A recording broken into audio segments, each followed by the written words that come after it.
I've been shopping in grocery stores my whole life, from small corner markets when I was a kid to the massive supercenters we have now. I've seen how they've changed, how they've become more corporate, more focused on efficiency and profit margins than on the people who work there or the people who shop there.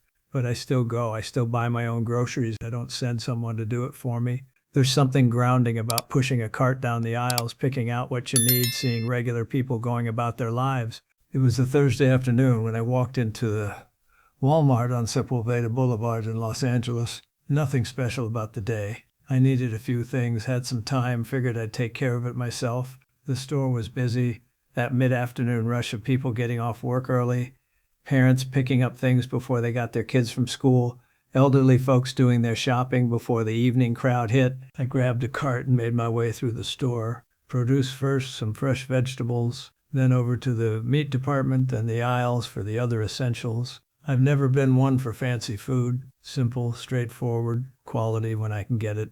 The store was like any other Walmart. Bright fluorescent lights, wide aisles, everything organized with ruthless efficiency. Employees in their blue vests moving around, stocking shelves, helping customers when asked. When I finished gathering what I needed, I headed toward the checkout lanes. Most of them were closed, only 3 or 4 open despite the number of people shopping. That's how it is now. Corporations cut staff to save money, then wonder why customers get frustrated. I picked a lane that looked shorter and got in line. That's when I noticed her. 2 people ahead of me, an elderly woman, probably in her early 80s. She was small, frail-looking, with white hair pulled back in a bun. She wore a simple dress that had seen better days, a cardigan despite the warm weather, and she moved slowly, carefully as she placed her items on the conveyor belt. Not many items. Some bread, peanut butter, canned soup, a small package of chicken, some vegetables, the basics, the kind of groceries someone buys when they're on a fixed income, and every dollar matters. The cashier was a young woman, mid-20s maybe, with tired eyes but a genuine smile. She scanned each item carefully, making small talk with the elderly woman, asking about her day, commenting on the weather. There was a kindness in her voice, a patience that you don't always see. I noticed her name tag said Maria. When Maria finished scanning all the items, she gave the total. That'll be $47.32. The elderly woman opened her purse and pulled out her debit card. Her hands were shaking slightly as she inserted it into the reader. We all waited. The machine beeped, declined. She tried again, punching in her PIN more carefully. Declined again. I saw her face change. The color drained from her cheeks. Her lips pressed together in a thin line. She knew what this meant. I'm so sorry, she said quietly. I thought I had enough. I must have miscalculated. Maria's expression was pure compassion. It's okay. Let's see what we can take off.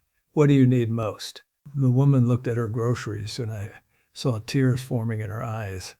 I need all of it, but I suppose I can do without the chicken, and maybe the vegetables. Maria started to remove those items, but I could see it pained her.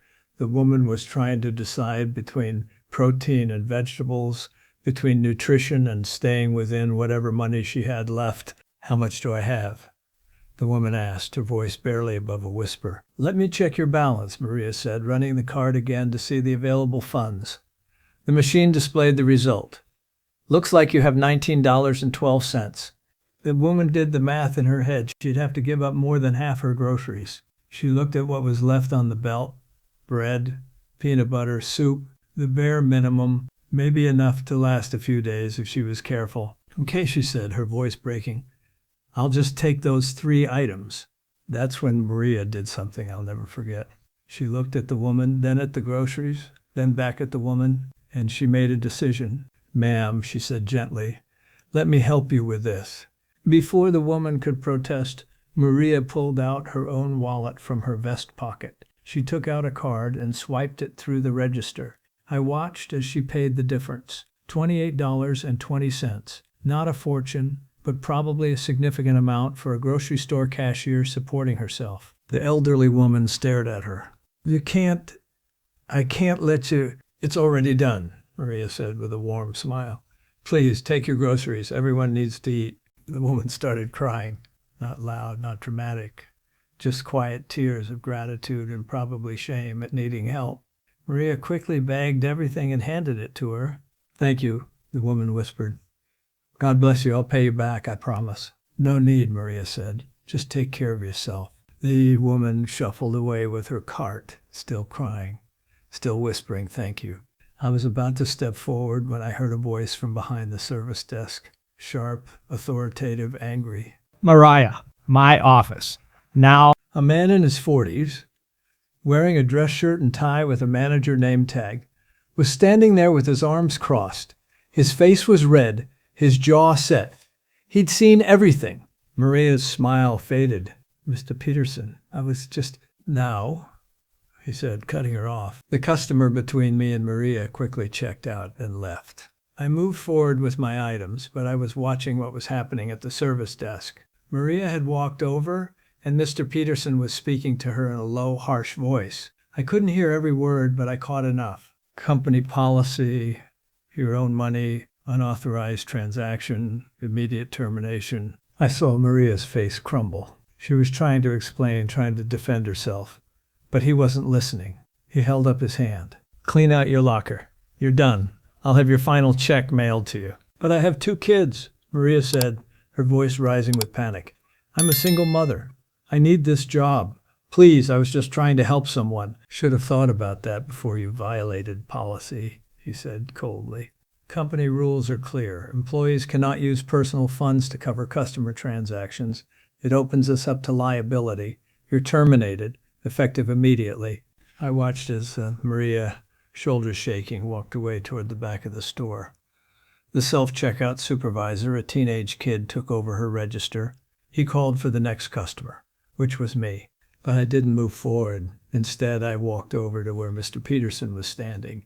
Excuse me, I said. He turned to me with an irritated expression, probably expecting a customer complaint. Can I help you? I just watched what happened. You fired that young woman for helping someone in need? That's an internal personnel matter, he said dismissively. Not your concern. I think it is my concern. She used her own money to help an elderly customer who couldn't afford her groceries. That's called compassion, and you fired her for it. He drew himself up, trying to look authoritative. Sir, we have policies. Those policies exist for good reasons. Employees cannot make unauthorized transactions. It's a liability issue. If we let one person do it, everyone will think they can. So you'd rather that elderly woman go hungry than have an employee show basic human kindness? I'd rather my employees follow the rules they agreed to when they were hired, he said. Now, if you'll excuse me, I have work to do. He started to walk away. I called after him. What's your full name? Mr. Peterson. He turned back annoyed. Kenneth Peterson. I'm the store manager. And you are? Clint Eastwood. I saw the recognition hit him like a physical blow. His eyes widened, his mouth opened slightly. The color that had been in his face from anger drained away. The actor? Among other things. Tell me, Mr. Peterson, do you know who owns this Walmart? Who your corporate bosses are? Walmart is a publicly traded company, he stammered. That's right, which means it has shareholders, investors, people who own stakes in the company and have a say in how it's run. I pulled out my phone. I'm one of those investors, have been for years. Not my biggest investment, but significant enough that when I make a call to corporate headquarters, people listen. His face went from pale to gray. Mr. Eastwood, I was just following company policy. You were following the letter of the law, while completely missing the spirit of what a company should be. That young woman, Maria, she showed more understanding of customer service and human decency in one moment than you've probably shown in your entire career. But the policy clearly states, I don't care what the policy states, I said, my voice level but firm. Policies are meant to serve people, not the other way around. When a policy prevents you from doing the right thing, when it punishes compassion, then the policy is wrong. I can't just ignore company rules, he protested. No, but you could have handled it differently. You could have praised her for her kindness while explaining the policy issue. You could have reimbursed her the money from a petty cash fund. You could have found a way to support an employee who clearly cares about people. Instead, you immediately jumped to termination. Why? Because it was easier? Because you wanted to show your authority? Because you've forgotten what it means to be human? A small crowd had gathered. Other customers watching this exchange. Employees were peeking around corners, listening. Here's what's going to happen, I said. You're going to go find Maria. You're going to apologize to her. You're going to reinstate her immediately with full back pay for any time she missed. And you're going to personally reimburse her the $28 she spent helping that customer. I can't just... Yes, you can. And you will. Because if you don't, I'm going to call the corporate office right now and I'm going to tell them about this incident. I'm going to tell them how one of their store managers fired a single mother for showing compassion to an elderly customer. I'm going to tell them how you prioritize policy over people. And then I'm going to use every media contact I have to make sure this story gets out. Do you want to be the face of corporate cruelty? Do you want to explain to the news cameras why you think rules are more important than feeding hungry people? He was sweating now. Mr. Eastwood, please, I was just doing my job. Then do your job better. Go get Maria. Now, he practically ran to the back of the store. I stood there, waiting, aware of the eyes on me. An older woman in line started clapping. Then another customer joined in. Within moments, there was applause rippling through the checkout area. A few minutes later, Mr. Peterson returned with Maria. Her eyes were red from crying, her face confused. When she saw me, there was no recognition. Why would there be? She probably had more important things to worry about than movies. Maria, Mr. Peterson said, his voice strained. There's been a misunderstanding. You're not fired. In fact, you're being reinstated immediately, with an apology. I'm sorry for how I handled the situation. Maria looked at him, then at me, then back at him. I don't understand. I stepped forward.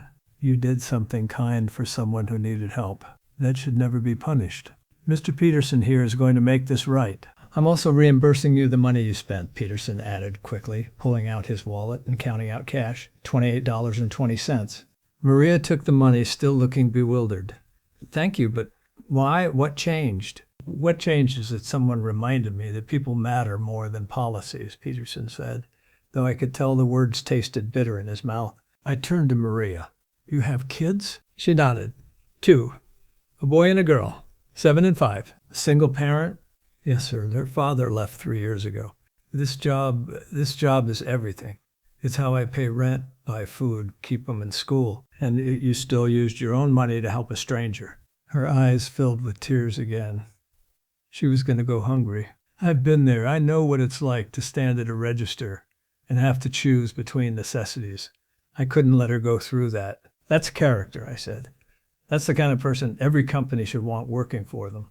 I pulled out my wallet and took out $500 in cash. This is for you, not charity. Payment for reminding me and everyone here what kindness looks like. I can't take that, she protested. Yes, you can. Yeah. For your kids, for groceries, for bills, for whatever you need. She stared at the money, then at me, and then she did something unexpected. She hugged me, just reached out and hugged me, crying into my shoulder. Thank you, she whispered. You don't know what this means. I do know, I said. I know exactly what it means. When she let go and stepped back, I turned to Mr. Peterson one more time. I'm going to be checking in on this store, on how employees are treated, on whether compassion is encouraged or punished. You might want to think about that. He nodded, looking like he'd aged 10 years in the last 15 minutes. I finally checked out my groceries and left. But the story didn't end there. Over the next few weeks, I made some calls to Walmart corporate, to the regional managers. I told them about Maria, about what she'd done and how she'd been treated. I suggested that maybe their policies needed reviewing. Maybe there should be discretionary funds for situations like this. Maybe managers needed training in how to handle employees who showed initiative and compassion. And I made sure Maria was taken care of. Through some connections, I got her enrolled in a management training program, got her kids into a better school, made sure she had opportunities to advance. 6 months later, I got a call from the regional manager. Maria had been promoted to assistant manager at another store. She was thriving. And Walmart had implemented a new policy, a compassion fund that store managers could use in situations where customers needed help. You changed things, the regional manager told me. That one incident, it made us look at how we were treating both employees and customers. We're better for it. And I thought about that conversation as I drove home that day, about how one act of kindness from a young single mother had rippled out and changed policy for an entire corporation about how close we'd come to that kindness being punished and forgotten. Here's what I want people to understand. The rules and policies that companies create, they're not sacred. They're not more important than people. They're tools meant to help organizations run smoothly. But when those tools start hurting people, when they prevent compassion and punish kindness, then they need to change. Maria didn't break that rule out of malice or carelessness. She broke it because her humanity wouldn't let her watch someone go hungry. And in a sane world, that should be celebrated, not punished. We've built a society where corporations have convinced us that profit matters more than people, where efficiency is valued over empathy, where following rules is more important than doing what's right. And we've internalized it so deeply that managers like Kenneth Peterson genuinely believe they're doing the right thing when they fire someone for being kind. But they're wrong. And we need more people like Maria willing to risk something to help someone else, willing to put their own security on the line because they can't stand to see suffering and do nothing. That elderly woman who couldn't afford her groceries, she probably never knew the full story of what happened after she left. She probably never knew that her moment of need led to policy changes and a young mother getting promoted. She just knew that on one hard day, a stranger helped her. And maybe that's enough. Maybe that's all any of us can do. Help when we see the chance. Show kindness when the opportunity presents itself. Speak up when we see injustice. I'm an old man. I've seen a lot of changes in my lifetime, some good, some bad. But one thing that never changes is the need for basic human decency, for seeing each other as people rather than problems, for choosing compassion over convenience. Maria knew that instinctively. Mr. Peterson had forgotten it, and the corporate structure had made it easy for people like him to forget, to hide behind policies and procedures. But people are starting to remember, starting to push back, starting to demand that companies and institutions serve humanity, not the other way around. I hope Maria's story inspires others, other employees who want to help but are afraid of the consequences, other managers who can choose understanding over rigid enforcement, other customers who can speak up when they see injustice, because change doesn't happen from the top down. It happens from the bottom up, from people like Maria who refuse to let the system crush their humanity, from people who witness kindness and refuse to let it be punished. That's the lesson. That's what I took away from a random Thursday afternoon in a Walmart. Kindness matters. People matter. And sometimes standing up for what's right means risking something. Maria risked her job. And because she chose compassion over security, things changed. Not just for her, but for everyone.